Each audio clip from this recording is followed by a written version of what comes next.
The trail was still empty, so he allowed himself a moment to enjoy the view. There was much to admire. Low sunlight sparkled in the wet branches like diamonds, or the twinkle of a vast city in a valley, stirring to life at dusk. The forest smelled as fresh as a mown pasture, and birdsong was everywhere, the final chorus before nightfall. Such beauty! And for the first time all week, he took hope. Smiling, he drew a deep breath of the clean mountain air and resumed walking. He had covered 14 miles today, a tiring distance at his age, but a good tired, as his wife liked to say, the kind that settled your mind for a deep and healing sleep.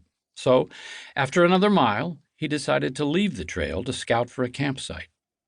The good omens multiplied.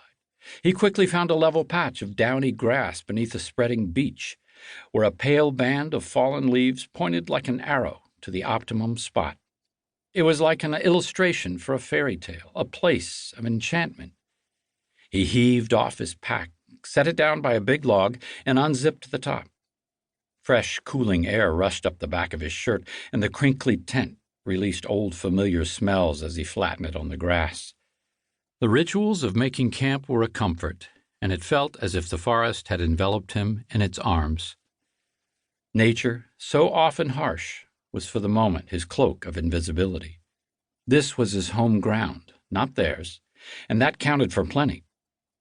Yet, as he slid the tent poles into their sleeves, he noticed that the birds were no longer singing. Were they done for the day, or had something put them on notice? The wind shifted, and for a fleeting moment he thought he detected a whiff of something human. Sweat, soap, the smell of exertion. Or maybe it was his own scent coming back to him on the turning breeze. The hairs on his arm stood on end. A twig snapped to his rear, and he nearly lost balance as he wheeled awkwardly and rose from his crouch.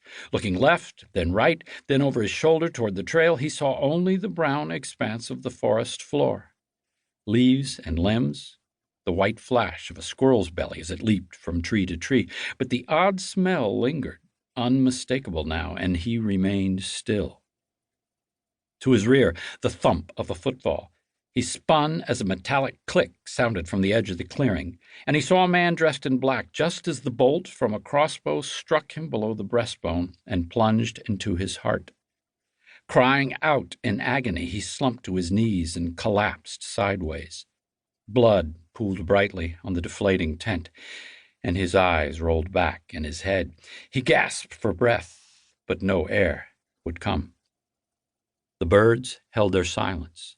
The only sound now was of footsteps approaching steadily across the leaves.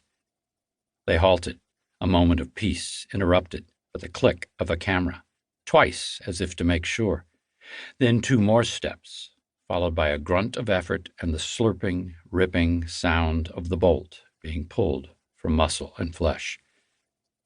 Unable to move or speak, he groaned a final time. His last thought was of disappointment in himself for having mistaken beauty for hope. The woods had failed him, and he had failed himself. The footsteps receded. The birds again took up their song, sounding the all clear from the trees. Friday, October the 1st, 1999. 2. Paris. The man with binoculars turned from his perch by the window and told Claire Saylor yet again to clear off. "We've got this, you know, and if Marston calls one more time, I'm not covering for you anymore." "He's losing it because I'm late for a meeting, for God's sake. This is operational. I'm seeing it through." A second man, seated at a folding table arrayed with 5 video screens, joined in. "Claire, what we're really saying is we don't need you. Your part was over an hour ago, so seriously, go ahead and— Fuck! Do you see this? Screen 4. The 3 of them watched the black and white image of a prosperous-looking Frenchman, mid-50s, suit and tie, briefcase in hand, making his way from the stairway exit of a metro station.